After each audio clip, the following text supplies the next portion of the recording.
Blah. So I saw the announcement this morning from Comic-Con or whatever it was that Robert Downey Jr. is returning to the MCU, but he's returning as Doctor Doom. And, you know, I sat there for a moment, just a moment, and hesitated. Is this a good idea? Does this make sense? At first you kind of wonder, why on earth would you take the actor from your most popular, iconic character, the thing that anchored your entire franchise, the thing that jump-started your entire franchise in the first place, and sort of like sully it by bringing them back. And, you know, that's the problem with resurrections, and that's the problem with resurrections in stories in general. That's the problem with resurrections in comics in general. There was this old rule back in the day with comics where, you know, there were certain people that could never be brought back to life. It was just like a golden rule. You can't bring back you can't bring back Batman's parents. Just cannot happen. You cannot bring back Uncle Ben.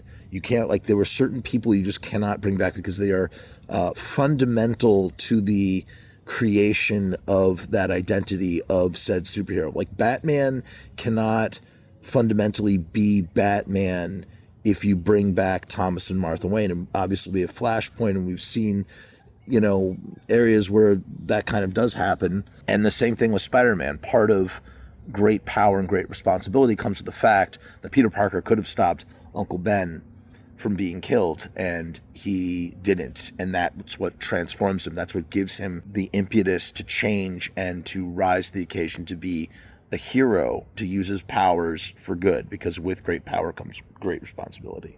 And then moving on, sort of transitioning from mediums, going from comic book to movie, the MCU.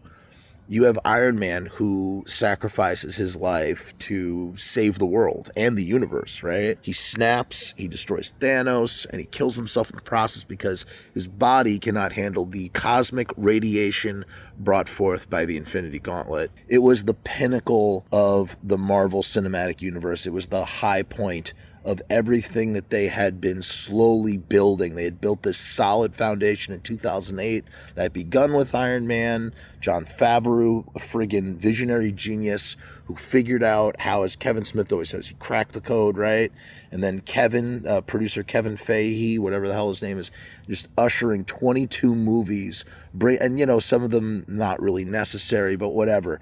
All of them culminating in Avengers Endgame with this momentary snap that ends Tony Stark's life. But, you know, the reality is that Disney and Marvel are this giant, unstoppable, money-making machine of capitalism. As much as they want to keep telling stories of wonder and excitement, they also want to keep churning out movies that are making money. And the universe, the cinematic universe, has floundered since Avengers Endgame. It's just not, you know, and I'll be honest, like, my Marvel muscles are all, you know, tired and have gone into, you know, atrophy, whatever that word is.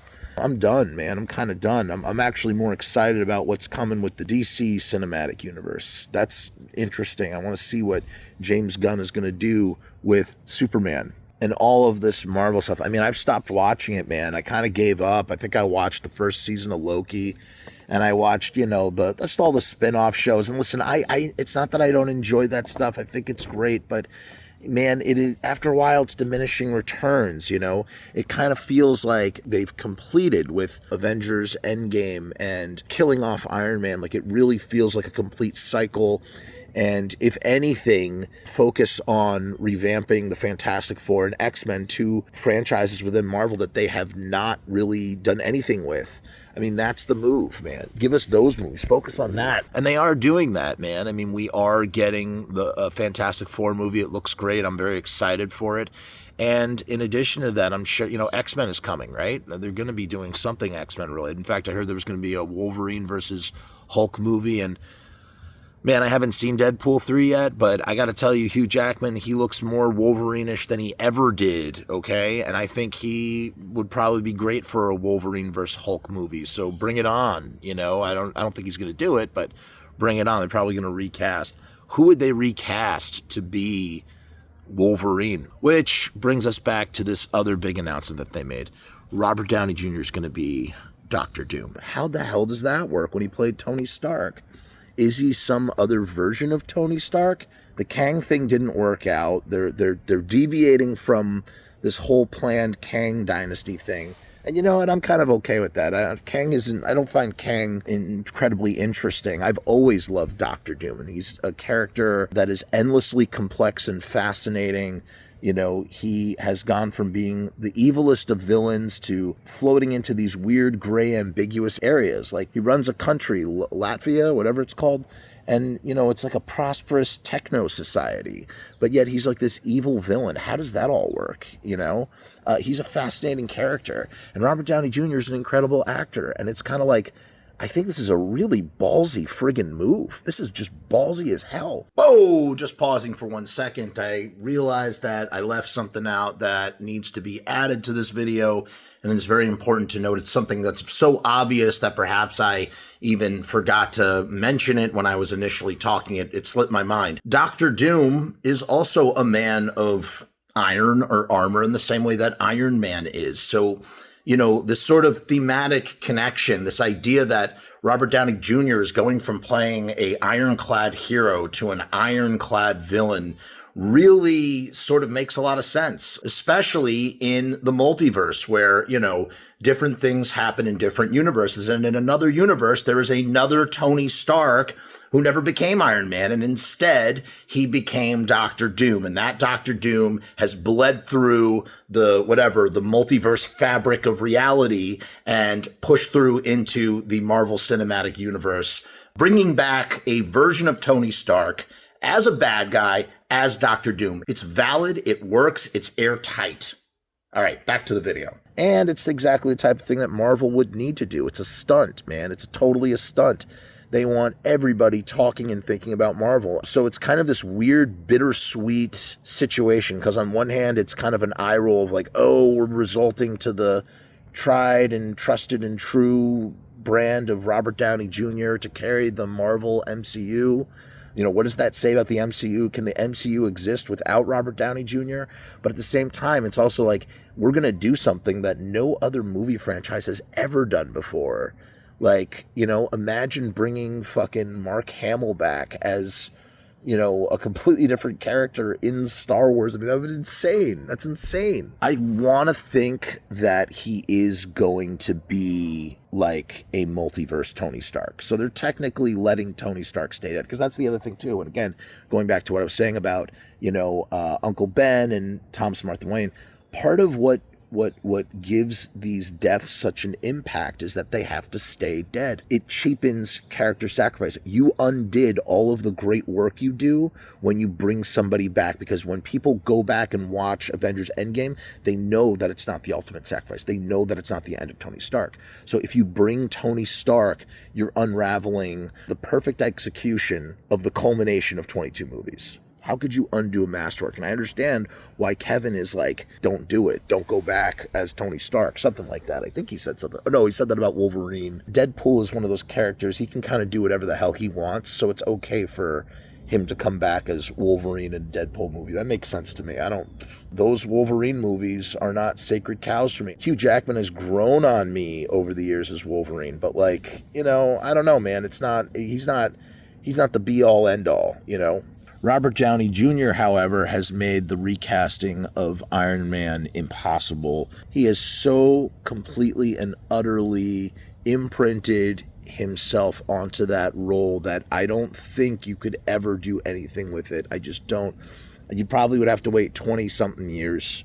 You might have to wait until he's, you know, dead and gone or something. You just can't. It's just not possible, man.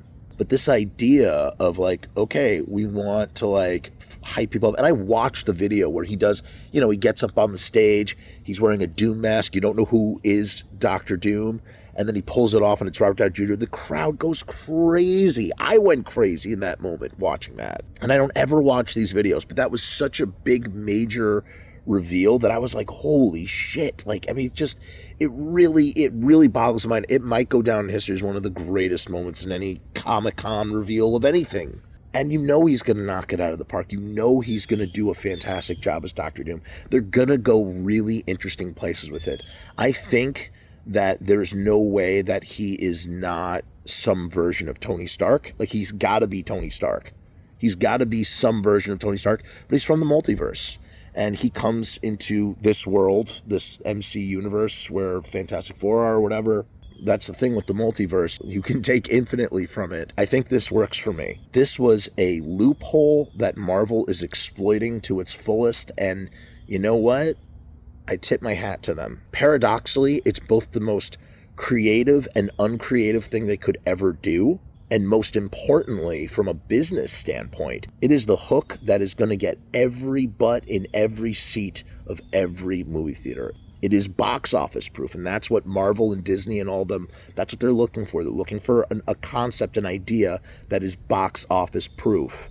And recasting Robert Downey Jr., who clearly feels the pull, clearly is conflicted. He's like, I can't resurrect Tony Stark. I know I can't. But maybe there's a way to get back in this world and play a different character. I mean, I guess this is a scenario where everybody wins. And for anybody who's upset about this, like, how could you be? There are plenty of actors that could play Doctor Doom. Giancarlo Esposito, he would have been great. I mean, there's just so many great actors that could have done it. But, like, I kind of love this. Will it be good? It's probably going to be great. It probably is going to be great. What do you think about this? What do you think? I'm curious to hear what you think. So you tell me.